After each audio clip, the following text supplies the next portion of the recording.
అనుదిన బైబుల్ లేవీకాండము 21వ అధ్యాయము. మరియు యెహోవా మోషేతో ఇట్లనెను, యాజకులగు అహరోను కుమారులతో ఇట్లనుము, మీలో ఎవడును తన ప్రజలలో శవమును ముట్టుట వలన తన్ను అపవిత్రపరచుకొనరాదు.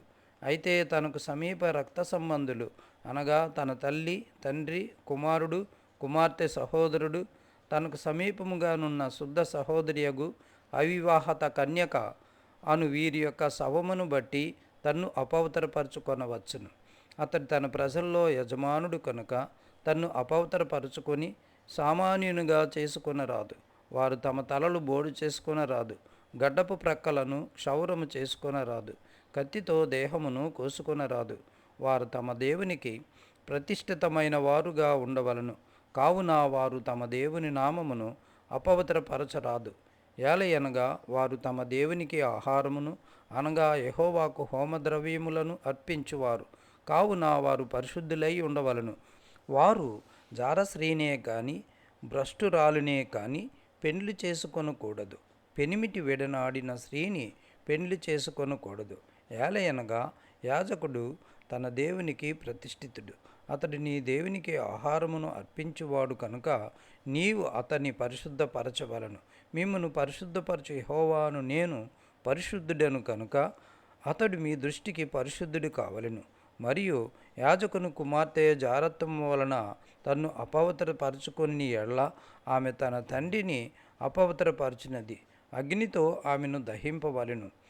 ప్రధాన యాజకుడగుటకై తన సహోదరులలో ఎవరి తల మీద అభిషేక తైలము పోయబడునో, యాజక వస్త్రములు వేసుకొనుటకు ఎవరు ప్రతిష్ఠింపబడునో అతడు తన తలకప్పును తీయరాదు, తన బట్టలను చింపుకొనరాదు, అతడు శవము దగ్గరకు పోరాదు.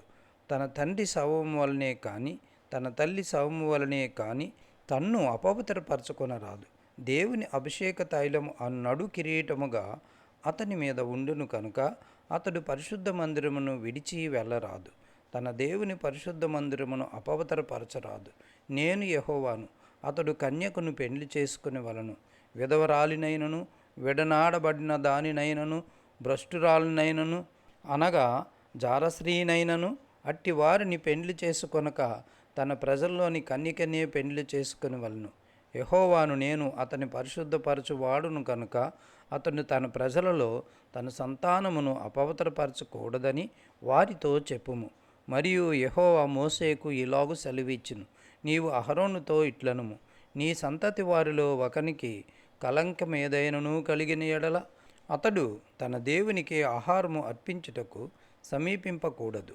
ఏలయనగా ఎవని యందు కళంకముండునో వాడు గ్రుడ్డివాడే కాని, కుంటివాడే కాని, ముక్కెడివాడే కాని, విపరీతమైన అవయవములు గల వాడే కాని, కాలైనను చేయైనను విరిగిన వాడే కాని, గూనివాడే కాని, గుజ్జువాడే కాని, కంటిలో పువ్వు గలవాడే కాని, గజ్జి గలవాడే కాని, చిరుగుడు గలవాడే కాని, వృషణములు కలిగిన వాడే కాని సమీపింపకూడదు. యాజకుడైన అహరోను సంతానములో కళంకములు గల ఏ మనుష్యుడును యెహోవాకు హోమద్రవ్యములను అర్పించుటకు సమీపింపకూడదు. అతడు కళంకము గలవాడు. అట్టివాడు తన దేవునికి ఆహారము అర్పించుటకు సమీపింపకూడదు. అతి పరిశుద్ధమైనవే కాని తన దేవునికి అర్పింపబడు ఏ ఆహార వస్తువులనైనను అతడు తినవచ్చును. మెట్టుకు అతడు కళంకము గలవాడు కనుక అడ్డతెర ఎదుటికి చేరకూడదు, బలిపీఠమును సమీపింపకూడదు, నా పరిశుద్ధ స్థలములను అపవిత్రపరచకూడదు. వారిని పరిశుద్ధపరచు యెహోవాను నేనే అని వారితో చెప్పుము. అట్లు మోషే అహరోనుతోనూ అతని కుమారులతోనూ ఇశ్రాయేలీయులందరితోనూ చెప్పెను.